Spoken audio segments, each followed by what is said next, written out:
जी दोस्तों, कुछ केसेस में ऐसा देखा गया है कि सडन अगर लैंड ओनर की डिमाइज हो जाती है, डेथ हो जाती है, तो वो परचेजर को, अगर परचेजर ने किसी तरह के sale agreement agreement for sale किया है या बयानानामा किया है, एडवांस दिया है, तो उनके लीगल हेयर उस हालत में बोलते हैं कि आपने डिजीज के साथ एग्रीमेंट किया है, इसके बारे में मुझे कोई भी नॉलेज नहीं है, मैं इस प्रॉपर्टी को आपके नाम पे ट्रांसफर नहीं करूंगा। इस हालात में परचेजर को लीगल स्टेप क्या लेनी चाहिए? सबसे पहले तो परचेजर को एक लीगल नोटिस भेजनी चाहिए। लीगल नोटिस में उसमें 15 डेज की टाइम देना चाहिए, और उसके साथ जो आपने एग्रीमेंट किया था और जो पैसा जब दिया था बैंक के जरिए, तो उसके अकाउंट उसके स्टेटमेंट उसके साथ उसको भेज दीजिए।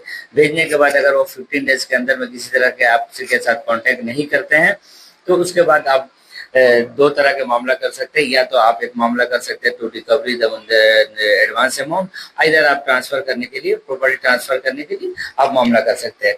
Section 17 of Indian contract act आपको ये इजाजत देती है, तो आप मामला कर सकते हैं टू रिकवरी और एडवांस अमाउंट।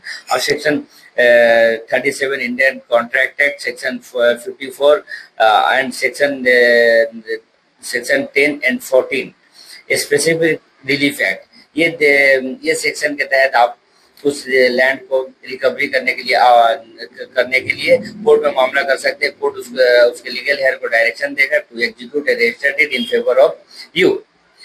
इसके साथ साथ कुछ जजमेंट है, Durga Prasad versus Deepchand and others, AIR 1954, Laxman Taiyaba Kankate versus Taramati Harishchandra Dattarekar 2010 की जजमेंट है, और रमेश चंद्र चंदियोग वर्सेस चुनीलाल सब्रवाल, ये 3 जजमेंट है। इसलिए तीनों जजमेंट में सुप्रीम कोर्ट ने क्लियरली कहा है, डायरेक्शन दिया है to legal heir to execute a registered deed in favour of the purchaser.